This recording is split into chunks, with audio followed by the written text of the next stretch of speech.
Teacher tenure. Easy as 1, 2, 3, simple as do, re, mi? Nope. Continuing our 3-part series on teacher tenure, we break down how a well-intentioned program turned into a mess of Jackson family proportions. And that's today's BFD. Brain Food Daily.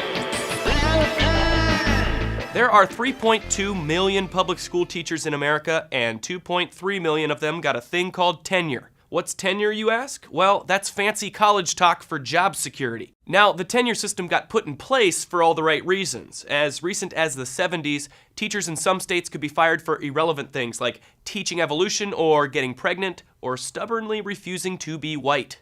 But now with our education system ranked 14th in reading and 25th in math, we're coming for you, Portugal, reformers are taking a second look at the tenure system, and so are we.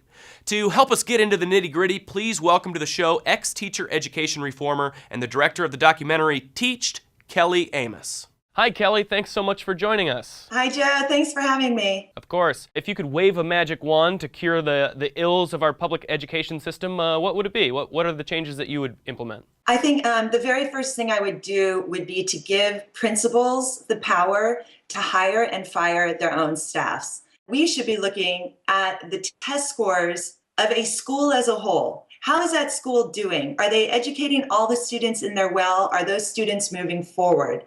And the principal at the end of the day is accountable for whether their organization, their school is doing well. The principal is in charge of making a great school. They are going to see the value that each person on their staff adds.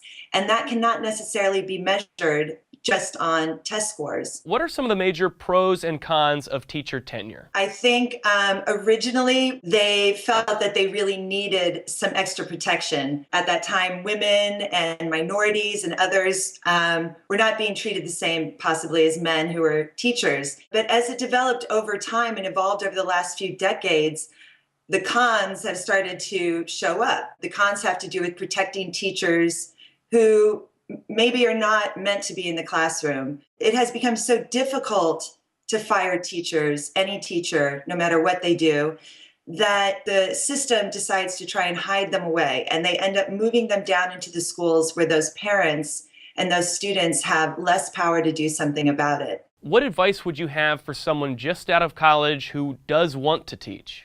I'd say, A, have high expectations for the students you're teaching, whoever they are. There is potential. Secondly, look for a school where there's success and where things are working so you can learn how a good school works and take that with you. And third, become a part of this movement to improve the profession. Join the union. Change the rules of the union that you don't like. Kelly, thanks so much for taking the time to talk with us. I really appreciate it. Thank you. Well, there you have it. While both sides pay lip service to the children, the system continues to fail. Now, compromise isn't a goal, it's an imperative. Something has to give, and tenure reform is a great place to start. You can help spur change by signing on to the Declaration of Teachers, Principles, and Beliefs over at Educators for Excellence. Click the link below to learn their plan for addressing pay structure, layoff policy, teacher tenure, and evaluations. In the final installment of our series, we'll show you just how hard it is to fire a bad teacher these days and suggest some new alternatives to grading teacher performance. For BFD, I'm Joe Hartzler. Tune in tomorrow for our edutaining conclusion.